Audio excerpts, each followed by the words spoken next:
came to the point where it kind of felt like a forced job, bike racing, I quit. I'm like, it's not worth it. It's no longer fun. Welcome to How to Drop Your Friends, the call-in podcast for cyclists. Today we have a special guest, David, aka the Pecok. We answer listener questions about racing. I want to get better. I want to get faster. Maybe look at doing races. If you don't want to get hurt, don't race. I just told Mitch, you got to risk it to get the biscuit. But how bad do you want the biscuit? What it's like going to disc brakes for the first time. That's a good one. And how much should you tip your mechanic? Putting you in the hot seat on the first call. It's all good. Last year, I kind of got my spark back, and I've been training. Do you know what got that spark to come back? Honestly, it was like... Let's get into it. Tell me about this shirt. Pecok. I gotta have it. What's the story of... What's the original story of Pecok? So, Pecok, childhood nickname that was given to me in middle school. It just became the thing, and I just trunked it down. So it was even before cycling? Since like 2006. Okay, wow. Yeah, so it's been a minute. And when did you start riding bikes? Riding bikes. So the story with me is 2011. That's when I got my fixie. At the time, the 2010s is when the fixie scene was popping. So I was a young 17-year-old kid with a fixie, That's what I asked my dad to get me for my birthday. So he did. He got me a $300 fixie. It was white. And I would ride around like with some friends. Mm-hmm. And then linked up with my local bike shop at the time, Lincoln Heights Cyclery. And started training with them, doing casual rides. And then eventually started training with the owner who had a road bike. So I was on a fixie on one gear, and he was taking me on his rides with his buddies who had gears up Griffith Park. What was your gear ratio? Do you remember? It was like 46-16. Oh my goodness. Yeah, and then, played around with it, 48-15, 49-14, just try different ratios. Yeah. But started getting more serious. And then my first road bike, so one day the shop owner, Roland, calls me. He's like, "Hey, Pecok, you gotta jump on this, man. This guy just came in. He's got a road bike your size. He wants $600 for it." And at the time it was stock. So it was a 2009 Cannondale 613 bike. And he was able to lowball him because of the 105 cables that were coming out. He's like, "Oh, I think I'll give you like the most, like $400 for something like this because, the gears are a little outdated, the shifters." And the guy's like, "Okay." No. So I was like, I still, was a young kid, like a year and a half into like cycling, now training with these roadies. And I'm like, "Hey, Dad, like, can you help me buy this bike?" The guy lived like a mile away. He was like this tall guy, like your height with a size 49, 48 a road bike. Yeah. He was like, "Yeah, it was given to me as a gift a few years ago. It was a 2009 frame." And he had like one of those cat-eye odometer computers where with the little magnet that goes on the tire, on the wheel. The odometer said 239.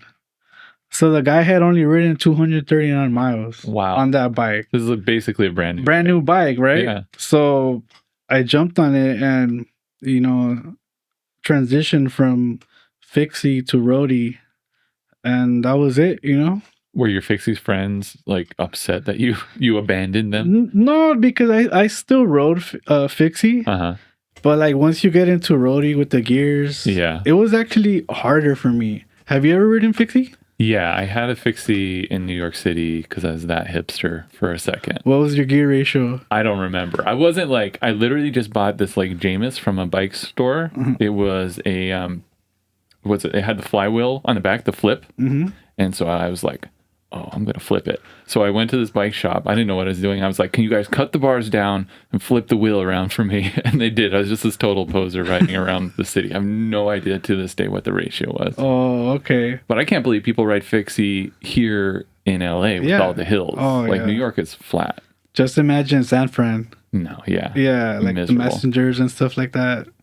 It's intense. What was it like going to a road bike from fixie? So the thing about fixie is you kind of get the push, right? Like you're pedaling and you get that push. So the first thing I noticed from going from the fixie to the road bike, you don't have the push. You have to do the push. Mm-hmm. And it was really hard. And also like understanding the gears, right? It's like, oh, why am I spinning too much? Or, oh, why is it too heavy? Yeah. And that took time. But like once I got the hang of it, it was like a lot easier. And then that bike, you know, like I upgraded components, I upgraded wheels. And to this day, I still have that road bike. Really? And I have it all like tricked out. Nice. Yeah. What did you upgrade on it? So I ended up so it's mechanical, it's rim brake. I have my old SRAM Force 22 group set on it, 11 speed. I have some straw wheels, some NV cockpit seat posts, S-Works saddle. You know, it's all tricked out. So Nice. What does it weigh? Do you know? Oh, it's like 5 pounds? no, it's heavy. Cause so the cool thing about that frame, it's handmade in the USA, right? Because it's a 2008-9, and it's like both aluminum and carbon. What? So yeah, so the top tube and the down tube, the center is like piece of carbon, Okay. and then like the rest is aluminum, and then So the the fork seat is carbon. tube is aluminum. Well, like the middle, Oh, okay. the middle the part. triangle is carbon. And, like we have the top tube, right? Like pretend this is the top tube. Like this middle piece is carbon, oh, and the same for the down tube. Gotcha. But like the ends is like aluminum, the stays, Yeah. the chain stay, it's aluminum. Okay. But it's like a hybrid. Yeah, that's so So- interesting. So they cut a piece out of the middle, made that carbon, and then sandwiched Yeah, it together. exactly. Oh, that's Yeah. So fascinating. it's pretty cool. Like, and it just holds so much sentimental value to me. Yeah, So I still have it. that's I'll nice. probably never get rid of it. Man, I've got my first like proper road bike was that red one, the BMC back there, and I go back and forth because I don't ride it that often anymore. I still love it, but I'm like, do I keep it for sentimental value, or do I get rid of it? My wife wants me to get rid of it because she's like, there's too many bikes already here. But then I'm like, I really, like it's special, and it is fun to ride it every once in a while and kind of like remember what it was like. Yeah, definitely. What's your favorite bike that you've owned? My favorite bike? That's a hard one, man. Yeah, because they're just so different. What about your least favorite bike? Okay, I know that one. That one My you're like, least favorite bike is my 2018 Cannondale FSI mountain bike. Why is it the least favorite? Because I don't ride it. Oh, okay, there you go. I found out really quick that I'm not that great at mountain bikes, and I'm like, it's just sitting. I should probably get rid of it. I mean, it's a nice bike, it's carbon, it's red, my favorite color.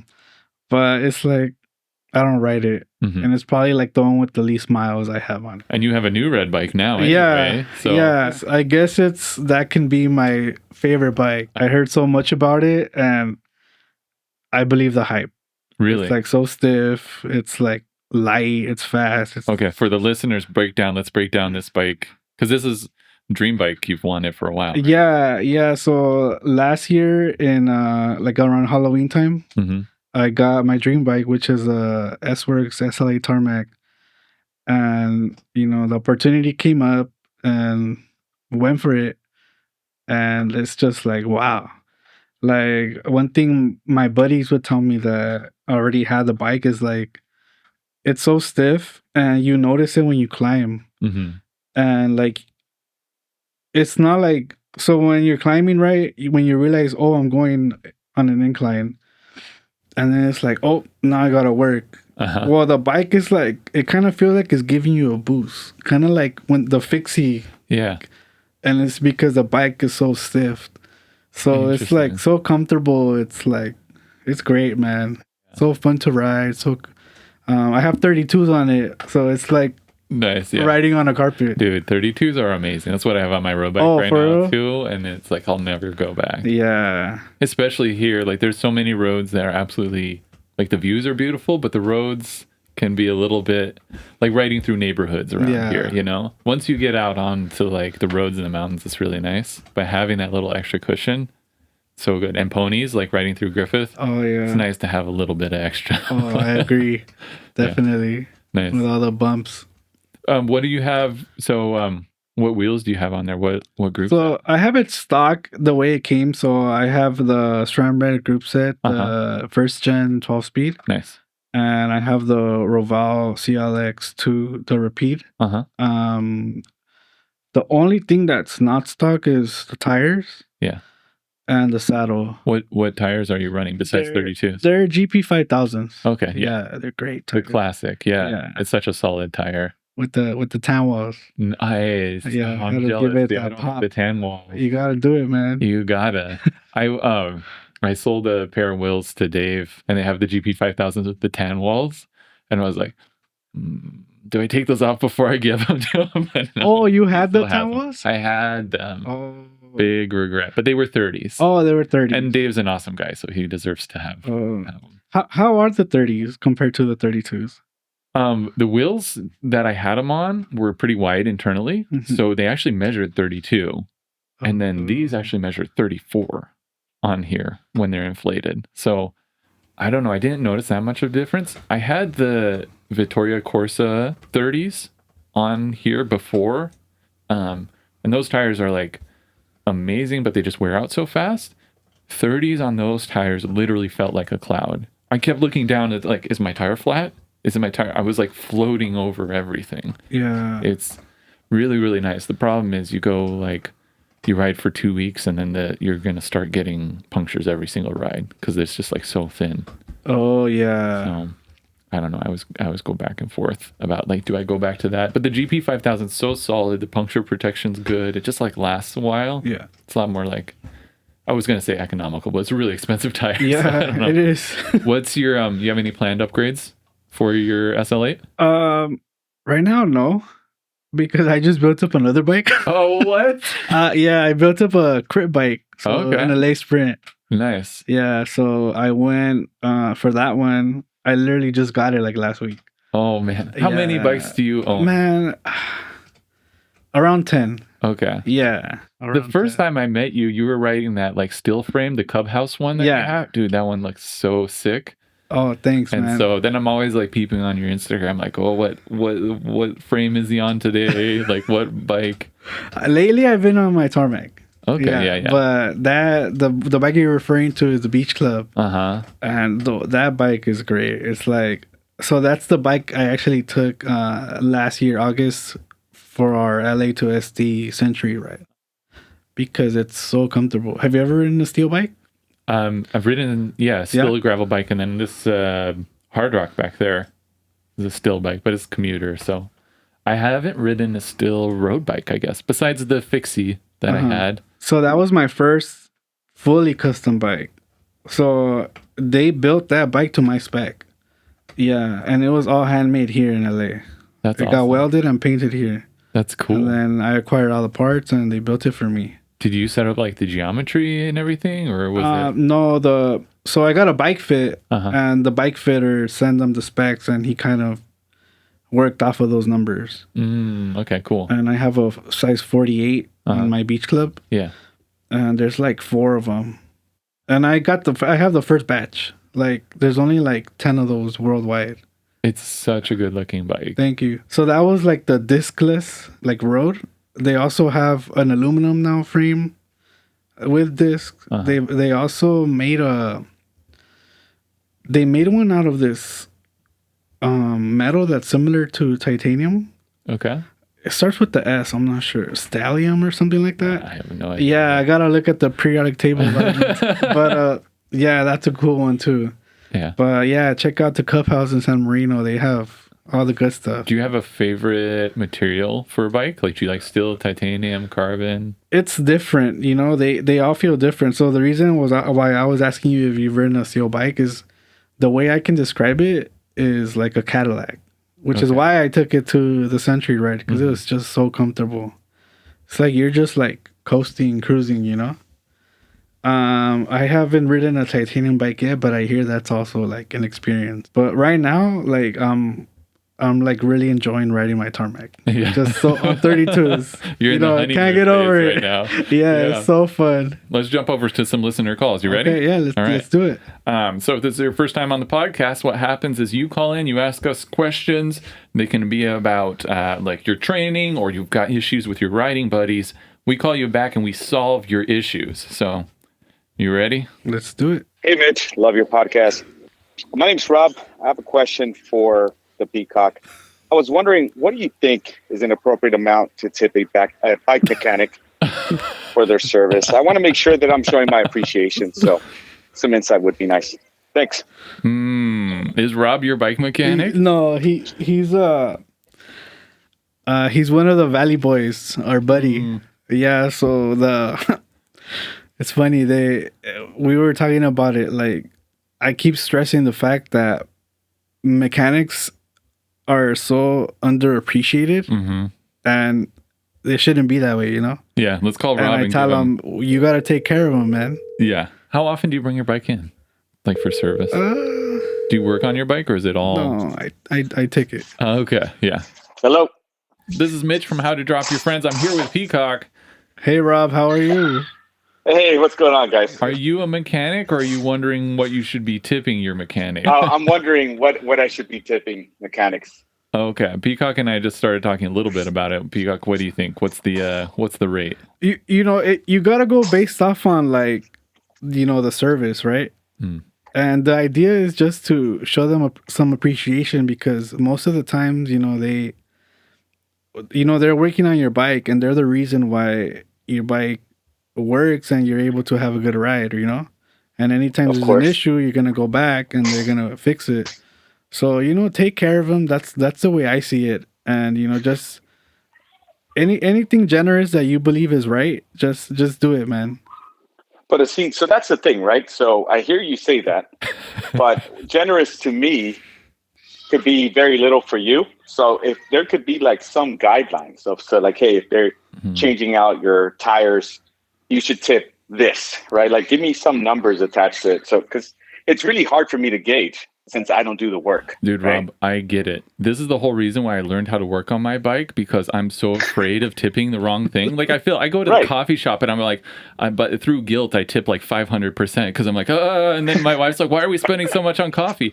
I have forced myself to learn to maintain my bike just because I'm afraid of asking. Yeah. So it's like, I figured if I can ask on the podcast, maybe I answer some other people that have similar concerns. Well, that's why we got guest experts here, because Pecok only has other people work on his bike. Yeah, the only thing I probably know how to do is like change out my inner tube.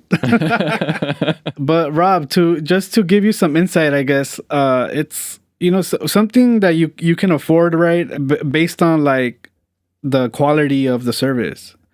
Because sometimes, it might not be good, and give them some feedback, be like, oh, next time, can you do it this way? The point is like, show some appreciation. And honestly, the guys that work on our bikes, they're really cool guys. They're always trying to accommodate, especially I go to N-Cycle a lot, by far the nicest guys you'll meet.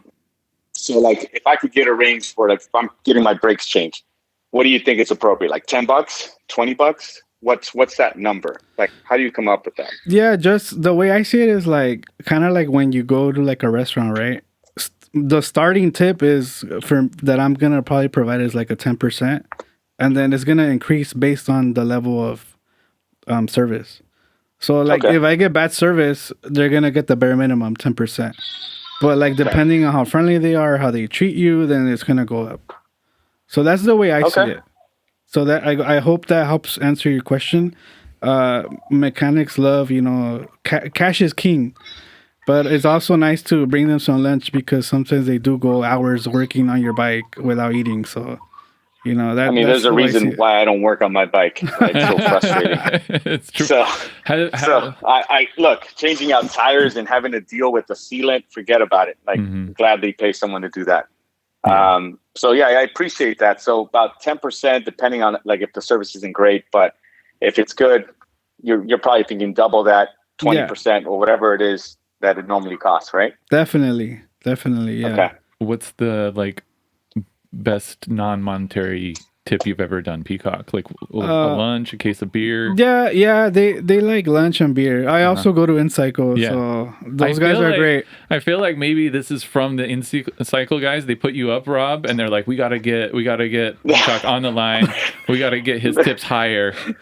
No, you know, Mitch, the only reason this even came up is every time I get my bike service, I'm always asking, hey, what should I do? And people always say something general like, take care of your mechanics. And I'm like, great, what does that mean? I know. Right? And now we're forcing Pecok to give us cold, hard numbers. Let me get some calculations going on, man. So Pecok says $20 minimum is what I'm going to say. Sure. Sure. There you go. We got it locked in. Well, thanks, Rob. You got any other questions for Pecok before we let you go? Not really. Just wondering if he's ever. I guess I do. Have you ever ridden to Pecok Park? Where is Pecok Park? It's out here in Simi Valley. Is there like wild peacocks there? You know what? There might be. Really? Especially if you're out there. Just for you. Just for you. Rob's gonna like contact the zoo and have him bring him out just for your ride. No, why is it called Pecok Park, Rob? Do you know? I have no idea. There we go. Wow. Nice. So I look forward to seeing that photo shoot. Thanks again for calling in, Rob. Right. Thanks, Rob. Thanks, have a good one, man. Bye. Man, putting you in the hot seat on the first call. It's all good. I think the crew at InCycle put Rob up to that. Yeah, man. They're trying to set me up for failure, huh? Have you always had like a go-to mechanic? Honestly, like they're all great. So like I'm sure you've been to InCycle, right? Yeah. You get your fits there. Mm-hmm. So usually like I'll bring in my bike. I'll talk to one of the sales guys and be like, hey, I'm bringing in my bike for this. They take the notes down and then put it in the queue, and then it gets to assign to one of the mechanics. But they're all great, man. How do you communicate what you need to mechanics? Because I know, again, I've just always been so intimidated by it. Like, how do you tell them what you need done on your bike? So I literally just explain like what I need, if I'm gonna need any extra parts. Now, if the mechanic has any other further questions, they'll usually give me a call. Okay. And I'll explain like, oh yeah, that's my part, or oh yeah, I want this done this way.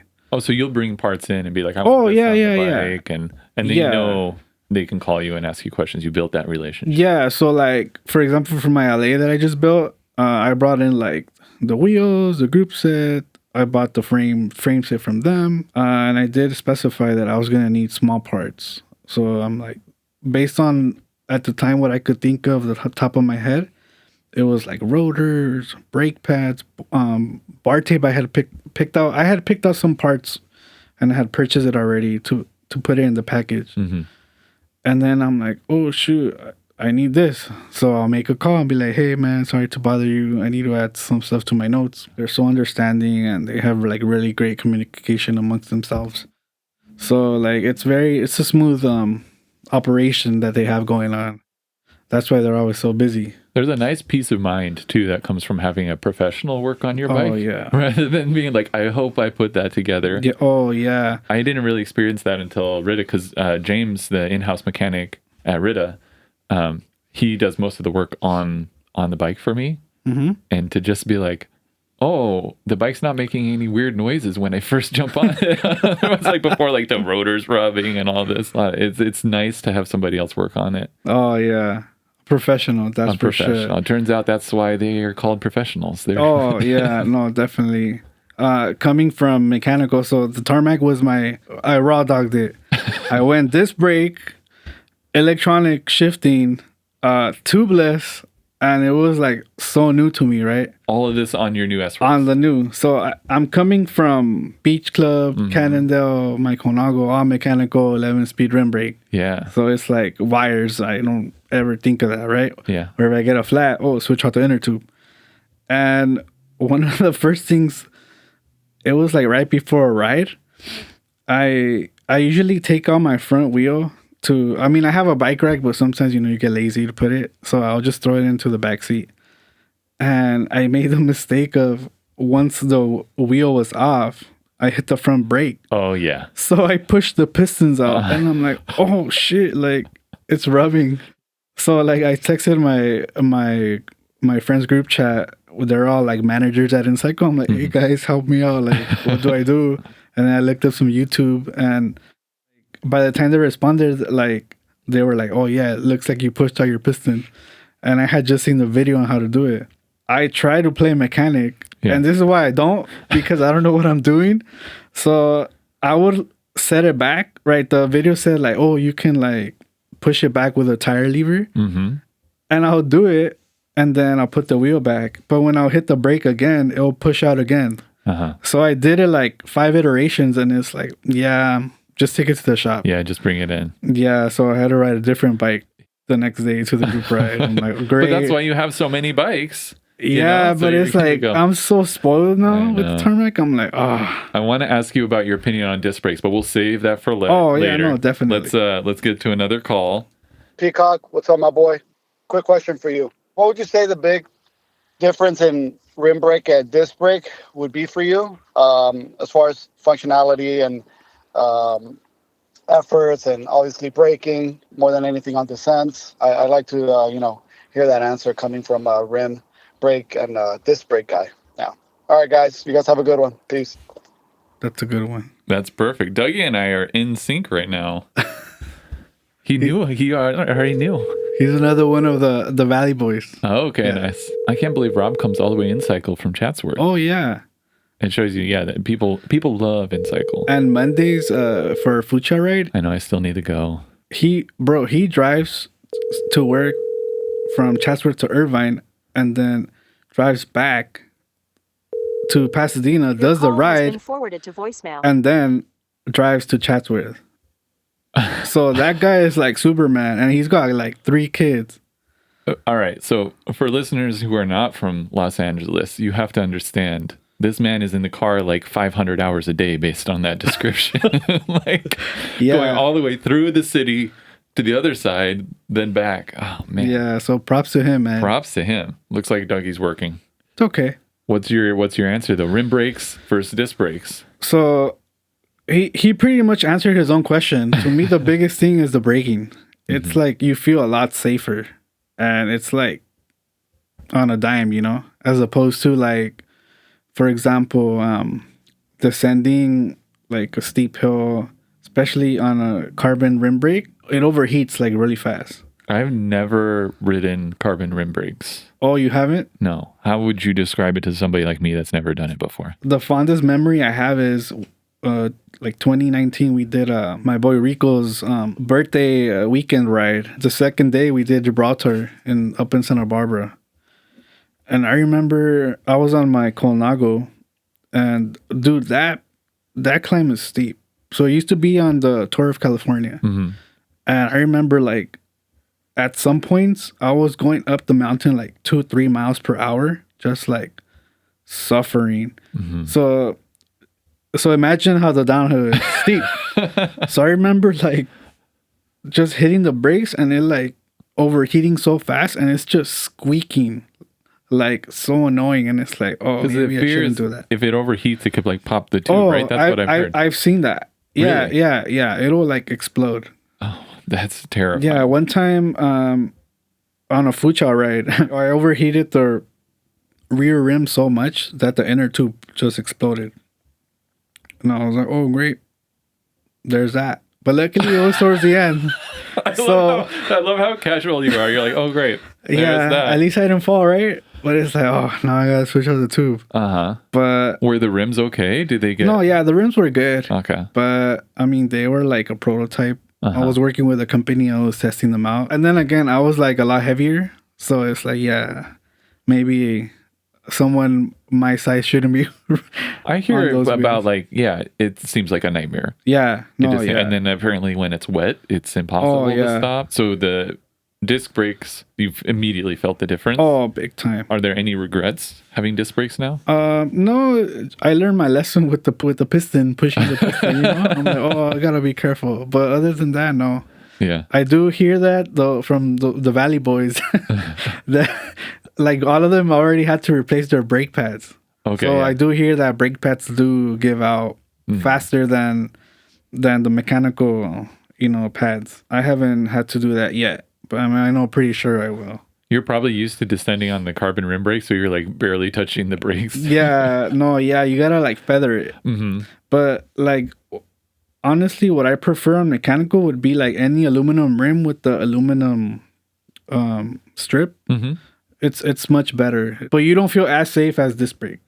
I'll give you that. So disc brake is better in terms of braking, but then you miss out on having some nice EE brakes. Dude, the EEs on your Cup House bike. Yeah. Oof.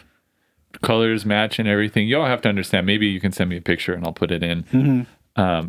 So has style always been a thing that you care about, like with riding bikes, or like when did the Pecok become the Pecok? Really, the scene has changed like so much, right? So, like when I got my first road bike, when I was training, continuing with that, I was like in finishing high school at the time. So then I went into college. I went to Long Beach State. My mentality back then was like trying to get in shape and like trying to race. I did race collegiate, had a lot of fun. At that time, I didn't really care about custom, builds. The biggest upgrade was like a carbon wheel set, but I had like my bike stock. And it wasn't until I built that bike. So I just built that bike in 2022.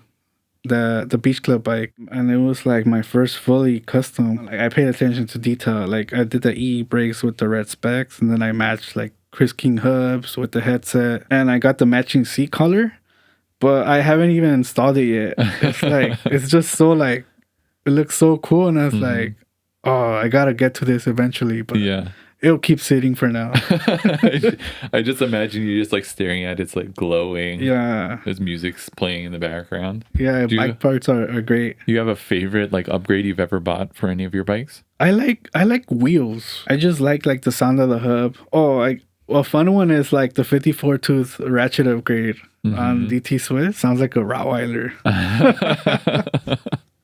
Do you notice a better engagement, or is it purely for the sound? You do. No, yeah. You do. Yeah. Because like going back to Fixie, that's kind of the thing that I noticed.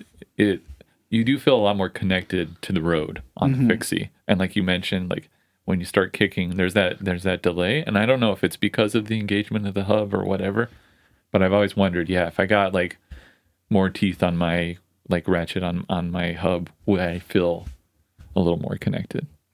You probably do because of the sound. Probably placebo though. It's all placebo. Yeah, it just sounds cool, man. Yeah. It's like, let's coast so I can hear it. No, but they all sound cool. Like they're all unique. Like I really like the Chris King. The sound sounds like a bee. Mm-hmm. That's why they're like Chris King Buzz. Oh, okay. And like I have White Industry too. White Industry's cool. Dude, you have all the toys.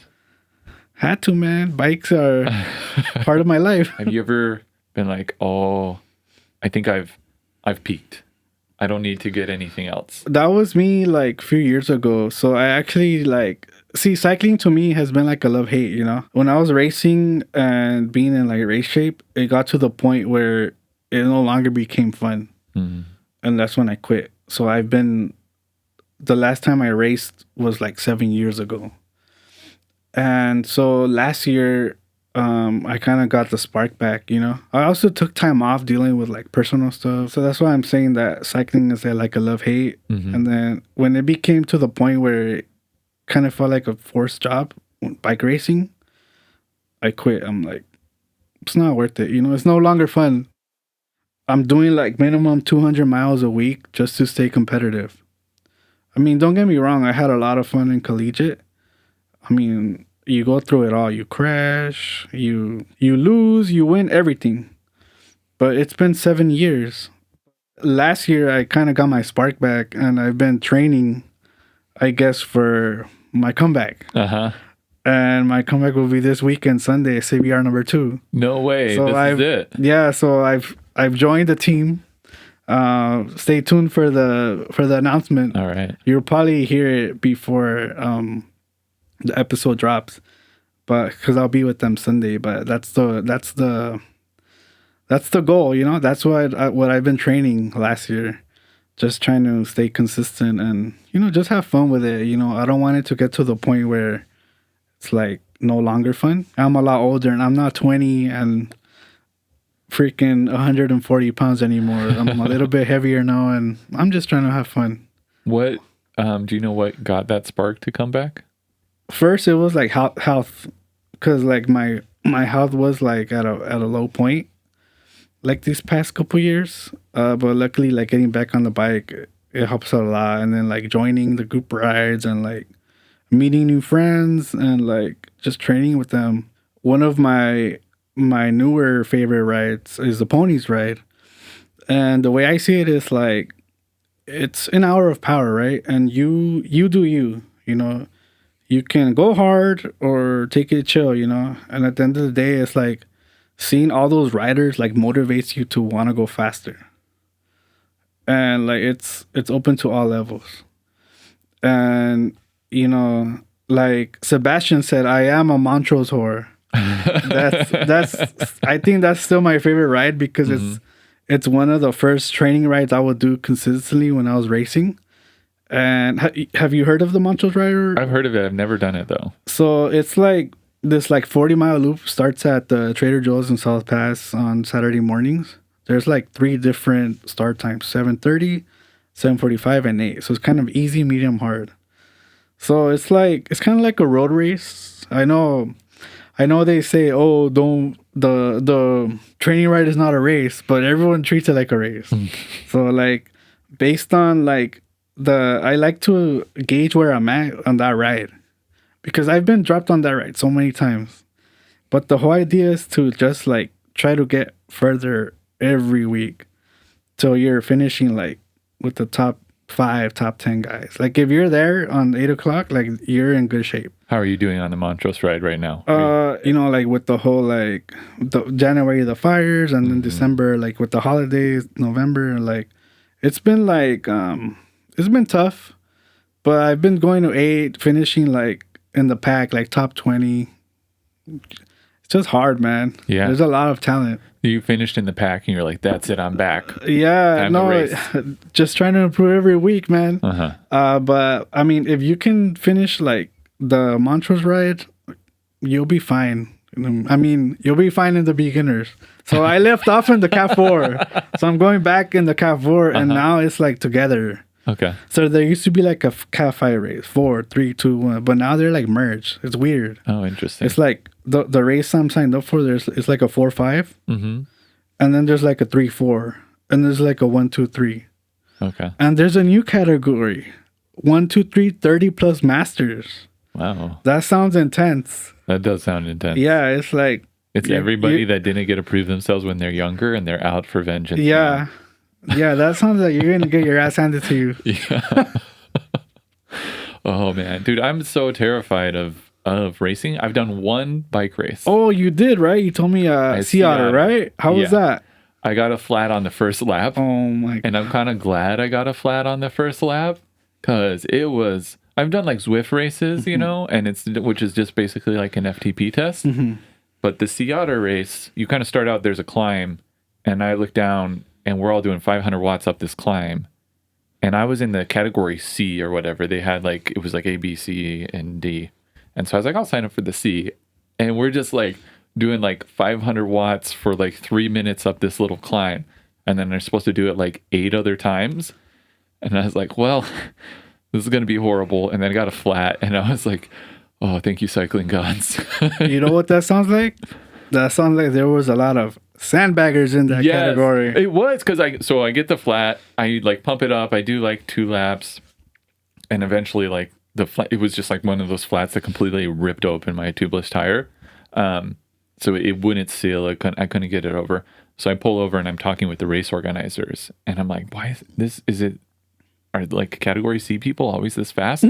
And this lady's like, no, there's just a lot of people with ego here. Okay, that makes sense. Wow, that's hilarious. It was fun. I've been tempted to do it again, but I was like, I don't know. My coach, so I work with a coach, mostly to train to like help me with the YouTube videos that I do, just because I always make a fool of myself, but I'm trying to make as little of a fool of myself as I can.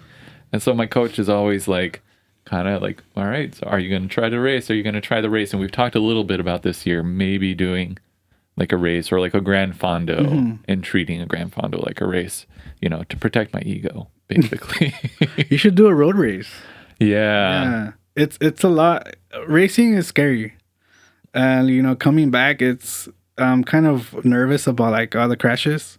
Like Cat 5, they call it Crash 5. Mm-hmm. And like seeing video like on YouTube of like the past races that have started since January is like, oh shoot, like Yeah, that's the thing I'm afraid of. I'm not like I'll regularly like hurt myself aerobically and anaerobically. Like that's just part of riding a bike. I feel like crashing is what scares me. Is this race that you're doing? Is it a crit? Is it a road race? the crit. Oh, Yeah, I mean, I've fallen down there. Look at the scars. oh man. Luckily, and knock on wood, I've never broken a bone, and I hope I never do. Yeah. But it's a risk, and you gotta risk it to get the biscuit, right? Gotta get that biscuit. Yeah.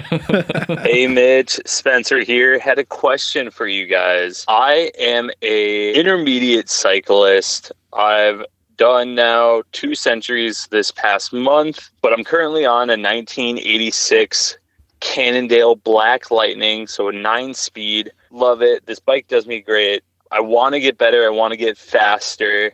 Maybe look at doing races. Looking forward to seeing what you guys have to say. Is it worth spending the money on a new bike or start collecting data?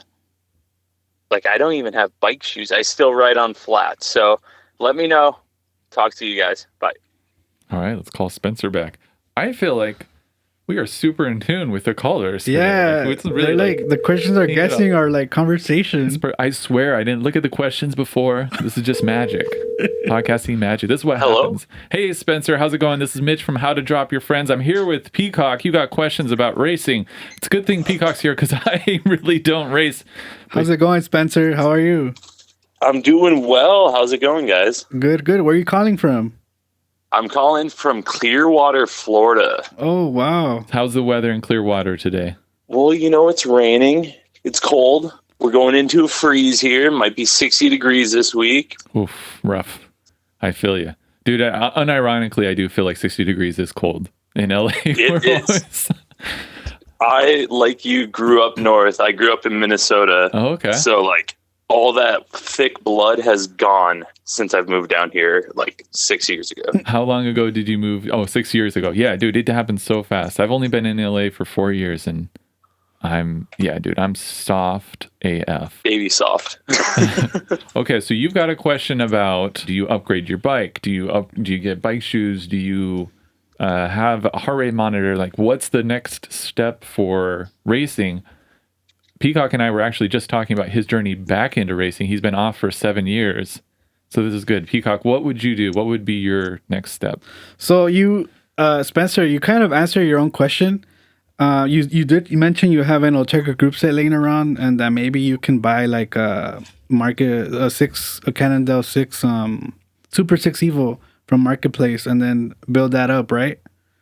Yeah. There's this one that's been on Marketplace for a while, and it's been catching my eye, but I don't know how deep I want to keep going quite yet. Right. So let me ask you, do you happen to know like what gen your Ultegra group set is? If it's a rim brake, is it disc brake? Yeah, I believe it's a rim brake one. It's like a R50 800. Okay. Yeah, so you just gotta make sure you have you buy the correct frame. You know, you don't want to buy like a disc brake frame. Make sure you get something that's like mechanical. Mm-hmm. And then I recommend you upgrade, because since you did mention you want to start racing, the bike. Although, you know, at the end of the day, it doesn't matter what bike you have, but the bike will help to some extent. But at the end of it, your fitness is what will do everything. So you can have the most expensive bike in the world and like have no fitness and you won't do great. Or on the contrary, you can have like a heavy bike but be like in prime fitness and like excel at a race. So another thing too that I heard from your question was you're thinking of upgrading to road shoes, right? Yeah. Yeah, you definitely got to do that, man, because right now without the shoes, you're just pedaling downward. And you'll notice when you get the shoes, you're going to be pedaling upward. So you're going to have both the downstroke and upstroke, which is going to help significantly. You're telling me I can be faster. Oh, definitely, man. I'm telling you, you got to do it, man, especially if you want to get back into racing.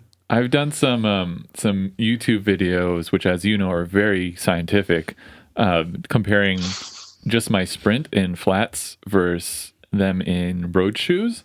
And I was able to get a couple hundred more watts on my sprints. And now most of the time, like for people just riding around, when they ask me, I'm like, it doesn't really matter. But if you're going to be racing, having a couple extra watts at that sprint at the end of the race is going to help you out. Definitely. What do you think? Sure. Yeah. Well, I mean, you got so many options here. What made you want to try racing? I think, I don't know. It's one of those things where it's like, okay, I'm really liking this. And then I work with a bunch of people that are into fitness and they're all like, oh, have you tried like triathlons? I'm like, I know the stigma in cycling. I'm probably not going to do a triathlon. Good job. But like even the CX, when you're talking to the bike fitter last week, that like sounds super sick. Mm-hmm. I don't know if there's a ton of it over here, but there's a lot of like grassroots gravel races that have been popping up. I think the Unbound 100 was last week. And then there's this Hurricane 300, 300-mile route. And I'm like, dude, like I've been digging this gravel stuff lately. So I don't know, maybe that's my route. So it's just finding which niche I kind of want to delve myself into, but I don't know. It's just been fun. I like the competing aspect of it, and I'm, dropping my friends now, so maybe I need some competition. You got a taste for blood and you want more now. Yeah, the thirst is for real. Love it. So again, I don't really race very much. It's just on the group rides that like dropping my friends or riding around. My whole thing is like here in LA, there's a bunch, at least on this side of LA where I live, it's just a bunch of hills. And so I get my fix just like going up a hill and dropping people. And that was great until I started riding with stronger riders. And now I've been depressed for several months. That's what I'm worried about too. Yeah, I'm gonna start racing and be at the back. Yeah, but I like what you're saying about like figuring out what you want to do. So if like gravel is what's calling to you right now, maybe that's what you build out, and you do that. 300-mile race sounds freaking insane to me. But if that's what you want to do, that's the cool thing about cycling is you can do whatever you want to do as long as it's not a triathlon. Yeah. What does your heart tell you that you want to upgrade next? I mean, my brain is saying, like, I'm next month expecting my first daughter, but my heart is like, dude, that new bike would be sick. Well, congrats on your incoming daughter. First child? First child, first anything. Wow. So, congrats, man. Congratulations. That's amazing. Appreciate it. I'm afraid to give you any advice on buying things right now because it could get you in deep trouble. No, man, you told me. SL8? Yeah, sure. I'm going to pick one up tonight. Peacock just got it. So that's a good question. So Peacock, you've got your SL8, yet you've chosen to build out an LA Sprint for racing. Why is that? Like, is it because you love the SL8? You don't want to hurt it? What should somebody who's first getting into racing, what kind of bike should they get? Honestly, get something that that won't hurt you so much if, God forbid, an accident happens. I myself have been in many crashes racing. I've done it all. I've done road crits, road races. I've done cyclocross. I've done track like velodrome, and there's always crashes, and that's the hard truth. If you don't want to get hurt, don't race. The chances are, if you're gonna race, you might get hurt at least minimum once. And it is dangerous. I just told Mitch, you gotta risk it to get the biscuit. But how bad do you want the biscuit? But I think like those, like the fondos and the gravel races you're talking about, it's like more, I guess it's safer because I guess there's like more like space between like the riders. It's not like you're doing a 4-corner crit where everyone's like coming into a turn 30 miles per hour and then sprinting to the finish line. So I think it might be a little safer. Every discipline does have like its danger, but like Mitch mentioned, just go with your heart. And my advice would be try them all and see which one you like the best. There you go. For sure. Get all the bikes. Take all your resto mods, all your still so frames, and add to the collection. 2 more bikes. Sounds good. Thanks, Pecok. Yeah, like for example, when I did my first cyclocross race here, the brand is like SoCal Cross, right? And I rented a demo. And I did my first cross bike, and I'm like, I don't know if I can condone renting. You got to just go in and buy. Well, that's the thing. See, I liked it, and then I bought a cross bike. Oh, there so you it's go. like, you got to do it, man. It's so That works funny. great. Cycling really is like an addiction, and it's an expensive addiction. It's just more and more and more. There's no in between. It's so true. It's so true. Well, I'm looking forward to hearing what race you end up doing. I'll and keep you posted. yeah, let me know how it goes with your first kid. You're gonna have to teach me how to do dad hours, because I'm that's the thing that I'm always, Val and I are thinking about having kids, and I'm like, I really want to have a kid. I don't want to wake up at 5 a.m. to train. So good luck. Yeah. I'm gonna have to be calling you for advice here. For sure. Yeah, no, I'll let you know. I'll keep you posted. All right. Thanks But for calling appreciate in, it, dude. guys. Thank you, Spencer. Good luck, man. See you, man. Good luck. Thank you. Take care, guys. Bye-bye. Bye. That's bold, Spencer. Yeah. Getting a new bike a month before the kid. If I did that, I would never post a video again, because I would not exist. Wow. There would be no forgiveness. Wow. Oh, man. It's interesting because there really are so many different disciplines. And I guess when I think of racing, I do, because it's a lot of the racing that happens here, I automatically think of crit racing. And maybe that's why I'm a little more hesitant. Mm-hmm. Gravel racing could be a thing. I'm such a diva. I don't even like cleaning my bike off. The thing is, here in California, or at least Southern California, right? You can go for a ride, and all you need to do to clean your bike and make it super clean is just use like a damp rag, and your bike's pristine. Right. If you go ride gravel, you got to get soap, you got to get degreaser. It's too much work, man. So that's what's really held me off gravel. Yeah, maybe that is the way to go, though. Have you done a gravel race? Gravel? No, I've done cyclocross, which is slightly different. But gravel, no. Have you? I've ridden like a couple gravel fondos, but not like a race. So I don't know. That seems to be the thing. In the US, it's like all gravel racing. And Carla, I don't know if you've ever talked to Carla about gravel. She says gravel's fake. Because you can just mountain bike, which I agree with here, because here a lot of the trails are like single track and stuff. It's much more enjoyable to ride it on like a mountain bike. But I guess in Florida, in a lot of like the middle of America, it seems like gravel's like a much bigger thing, because there's a bunch of like actual gravel trails. I don't know, we get spoiled with good roads here, and then single track for everything. I don't know. Continuing on with the kind of the new to racing thing, do you have any advice for people that are completely new to cycling? To cycling? Yeah, how would you recommend somebody's like, they're like, man, I really want to wear spandex in public. How do I start? Honestly, like, just do it.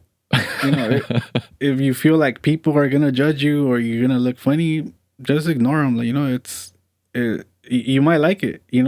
Besides the bike, what do you think the first piece of necessary equipment is? The shoes. The shoes. Yeah. Spencer really messed up. You need the shoes and a helmet. Don't be stupid like I was when I was like 17. When I was racing alley cats across LA with no brakes and no helmet. Oh man. I think of it now, and I'm like, shoot, like, how did I do that? Like, I could never do that. Like, I don't see myself riding a bike without a helmet. Like, it's so dangerous. And it's like, no, you need the helmet. Definitely. That's how I knew my wife loved me. When we first started dating, I would ride into work. We worked at the same place, and she'd chew me out if I didn't wear a helmet. And I was like, oh, she like cares about me. It's true, man. I should wear the helmet. I got somebody else worried about me. So after the helmet, after the shoes, what's next? For sure, you need the helmet and the shoes. Then, get the Lycra, the jersey, the bib. The bib for sure, unless you want to have sore butt. Yeah. You know, it sucks. Yeah. Especially if you have a stock saddle, and then you need the right saddle size, and then find the correct saddle that works for you. And it's like it's an endless piggy bank.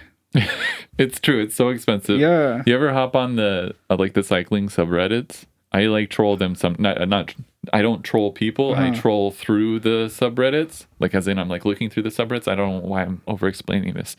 I'm afraid of the internet and their comments. It's amazing how many people post the same question over and over again in r/cycling. They're like, are bibs really worth it? Oh. And every single time they describe the most grotesque rash ever. And then people are like, do you wear bibs? And they're like, no. I'm like, well, there you go. So I went into way too much information there. If you wear bibs, wear chamois cream. You do the chamois cream? Oh, you got to, bro. Yeah. You got to, unless you want to shave. Yeah. No. Yeah. You don't wear chamois cream? This is going to be way TMI. But it's okay. Let's say Sebas and I talked about, do you do the hairy shorts or not? Mm-hmm. Do you shave up all the way up or not? I've got the hairy shorts. So there's enough I'm not chafing. Let's just say. Okay. Let's just say that. You're good. I don't know if I'm going to put this in the podcast or not. But yeah, I think that one other important thing, as long as we're on this topic, if you're listening in the car with your significant other, I apologize for the last 30 seconds or so, but take them off as soon as you're home and wash them and wash yourself. Because if you don't do that, you're going to be a swamp ass. Yeah. And it's no fun. No fun. No fun. So cycling, it's expensive and you're going to smell like shit. Wow. Let's wrap it up. We'll go to our final segment. It's called Cycling Court. Here is your gavel. You're going to rule, pass judgment for the entire cycling world. We already know how you feel about rim brakes and disc brakes. We've talked a little bit about tires. You're new to Tubeless. Mm-hmm. You can only have one for the rest of your life. And all of the world of cyclists can only have one for the rest of their lives. Tubes or tubeless? That's a hard one, man. I gotta think about it. Go ahead, talk through it. Talk your thought so process out. So I still remember. So my first ride on my tarmac, I did Montrose, and I think I aired up a little too high. I went 80, and it just felt weird. On the tubeless? On the tubeless. Yeah. And I'm like, I feel like sluggish and you're on heavy. 32s. Yeah. Oh, you're way too high, dude. I didn't know. And I didn't know. I'm a noob to tubeless. I admit it. I didn't know you have to air up based on also your weight. Mm-hmm. Yeah, I didn't know that. So I talked to different friends that are on tubeless, and they recommended to do for example, start at 75 and do 5 psi increments or whatnot. So right now my sweet spot is 70. Oh, you're still too high, man. No, I know, but it's... Do you know what I do on that? On 32s? What? 45 in the front, 50 in the back. Really? Yeah. It's okay. Look, you gotta hear me out. All my other bikes that are tube, I run 100. You can tell you started cycling in 2011? Yeah. Yeah. Road bike. See, I'm old school. Come to the light, bro. Bro, and that's why I build my LA mechanical, because I'm sticking to my roots. There you go. But I'm tubeless on it. Oh, okay. Yeah. Nice. So to answer the question, we gotta go. I believe the science. Cycling has evolved. Like you mentioned, it's not the same as when I started. So I'm gonna go tubeless. Wow. There it is. If you got tubes, get rid of them. Get rid of them. What size is your LA? What the tire? Oh, they're 30s. That's why 30s. I asked you. Okay. That's why I asked you because so you don't want to be 32s too sluggish. Mm-hmm. And I hear 30s are the new 28. Yeah. So it's you're doing a 30-40 minute crit, so it shouldn't be too bad. Yeah. But 32s I think would be a little overkill. Yeah. Have you ever tried the Silka tire pressure calculator? No. You should do that. You can put in your weight, the tires, whether they're tubes or tubeless, and it'll tell you what they recommend to put your tires at. So then you're not like guessing. But I was the same. Like I started out probably 65, 70 on these, and then like put them down. I went down to 35 at one point, and that was, I felt like I was going to bottom the rim out, and so then I like pumped it up a little bit. But I'll do 45, 50, and then sometimes I don't even like check the tire for like a week or two. And so it might be even lower. Yeah. And I'm running and it's fine. You just ride? I just go, man. Bro, the other day I was on my way to meet up my friend to do Montrose. And I'm like, damn, my front tire feels low. So we got to the start of the ride, and then I had my pump and, you know, put a little bit of air in, and it made a difference. But like, it just felt like I was riding on a flat. Well, remember I was telling you about those like Vittoria tires. Yeah, it'll feel like it. Yeah. That's the nice thing about the Silica thing is like they calculate, like you can put in the speed that you're riding, you can put in your weight, whether it's like a performance tire, regular tire, all of those like variables, and then they'll spit out whatever their recommended thing is. And I don't know. I think it feels a little bit weird at first, but I assume in crits that extra grip you would get from more of the tire contacting with the ground is probably really helpful. You're not like chattering as you go around a corner and stuff. But again, I've never raced a crit, so maybe don't listen to me. I think I just gotta get used to, like, it just feels like the tire like moves, you know? Yeah. And I'm like, oh shit, like I feel like it's gonna fall off the rim. Yeah. But I guess over time, I've only been riding it for like a few months now. Yeah. So we'll see. Well, if you crash, it's not my. Just kidding. Knock on wood. I should not have said that. I should not. I take it back. Okay. I take it back. Thanks for coming on the podcast. Thanks for having me. Where can people find you? Where can they follow you? Instagram, the _Pecok. So DA_PECOK, the Pecok. All right. Follow him.